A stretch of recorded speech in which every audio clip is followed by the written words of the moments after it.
Hey, good morning, 7th and 8th graders. We have a really neat project today. We are going to do an illuminated letter. And I know, at least in Mr. Milliken's history class, you do a brief study on the illuminated letters at Immaculate Conception. But I'm guessing it's the same over at St. Brendan's. Anyway, so what you're going to do is you're going to either pick the first letter of your first name or the first letter of your last name, and that is the letter that you're going to do in the center here. So you can see I picked the letter A because that's the first letter of my first name. Anyway, with illuminated letters, basically they're fairly ornate.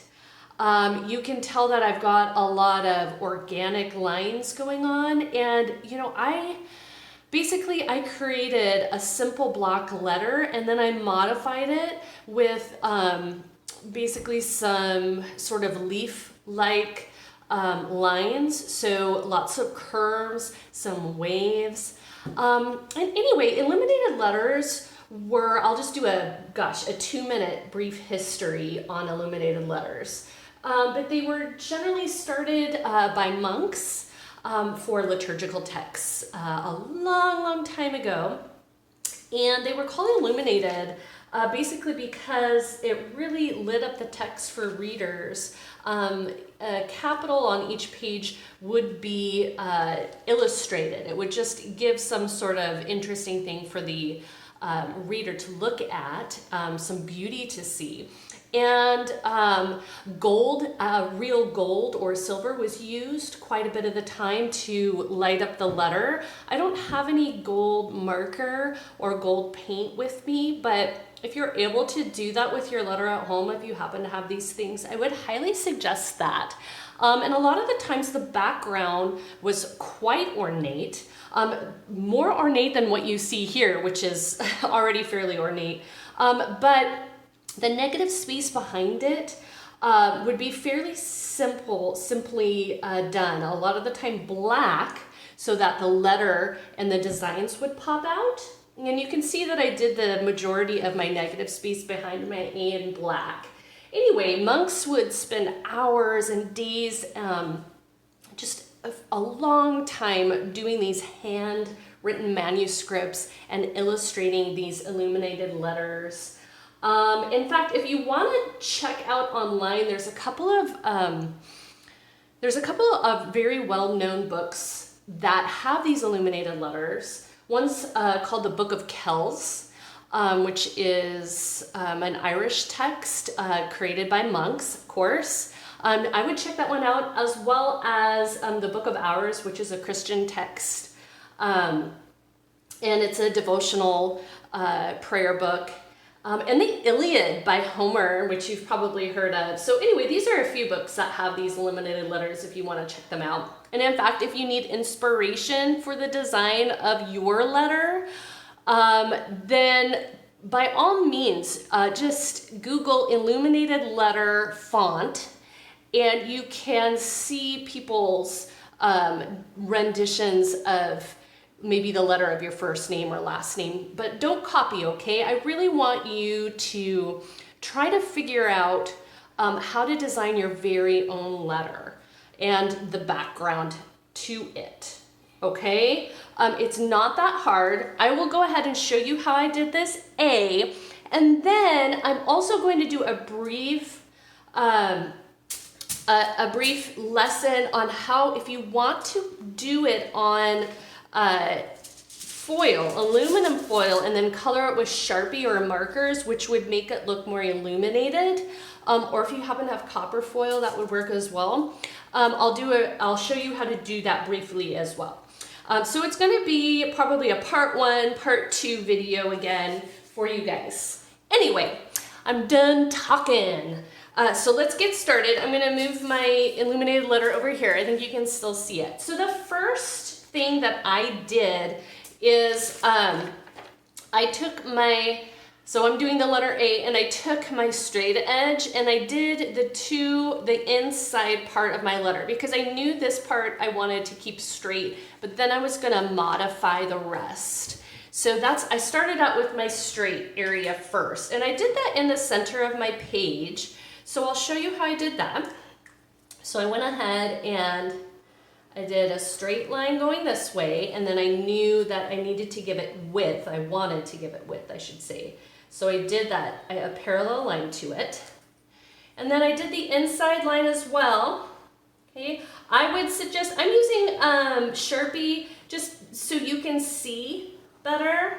I would highly suggest starting with pencil in case you do modifications, which you will, right? That you want to erase and all that good stuff, okay? So then I knew that I wanted something swirly going on, and so I thought, okay, I'm gonna do a nice swirl coming down from the outside of my letter A. So I really, to be honest, I just kind of felt this. I did things the way I just went with it. I didn't think about it too hard. So I curved up, and then I came down to start to parallel this line. And then I came out, I thought, well, I'm gonna do what looks kind of like a thorn coming out, because we all have our thorns, right? We all have our little bits of protection that we use. So I was kind of thinking personally about this. And then I curved up, I curved down, and then I did a nice straight line. Again, I'm just really winging this, you guys, and that's why it's hard. I can explain how to do certain things, but this is a pretty personal project because I really want you to make it personal to you. I just connected this, I did another swirl, and then I brought this down like that. So you can see I already have a fair amount done on my A, okay? All right, so now I need to connect this line to this line. And well, over here, which you can see, I decided to come out and swirl again. So I'm gonna go ahead and do that. Again, it's the start of a spiral line. We all know how to do those spiral lines. And so since I know that I need to connect this, I wanted to keep it fairly thick on the top, and then it gradually got thinner. When I went around like this, I did drop a bit right there. Okay, so again, look at me. I am almost finished. If you want to get a line, if you're doing an A or something that has a bit inside, I kept it straight here, but then I thought, well, I want to make it even more interesting. I'm going to do 2 lines in the center here, all parallel to each other. Bam, used a straight edge, super easy. And then again, I thought, well, I was thinking of a leaf for here, so I curved up, okay? I did kind of a leafy pattern with 2 curved lines. I came back in and I curved, and then I wanted to bring this and I curved again like that. So you can see it's slightly different than the one I did over here, mainly because you guys, I'm just kind of feeling it out. Now when I'm looking at my A here, I could think, well, what could I add on? Do I want to add anything on? Is anything looking like it might need a little more? So I'm kind of seeing that I could add a little swirl over here. Again, this is just a spiral line. You come and curve inwards, and then you come back out once you get to the center where you need to stop, okay? So a lot of the time when they were illuminated letters, they had a frame around them. So all I did my letter first because sometimes the letters, a lot of the time, would come out of the frame, which is totally fine. And I wanted to do the frame after so I could, I didn't have to do as much erasing. So I'm just doing 1 inch.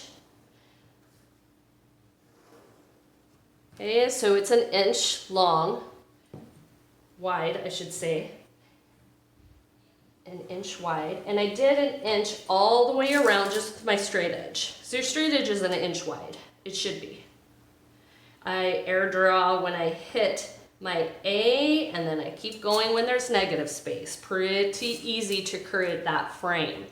Again, if you don't have a ruler at home, you're going to want to use maybe the spine of one of your books. That works really easily. Okay, so now I have my frame. Excuse me. So you can see here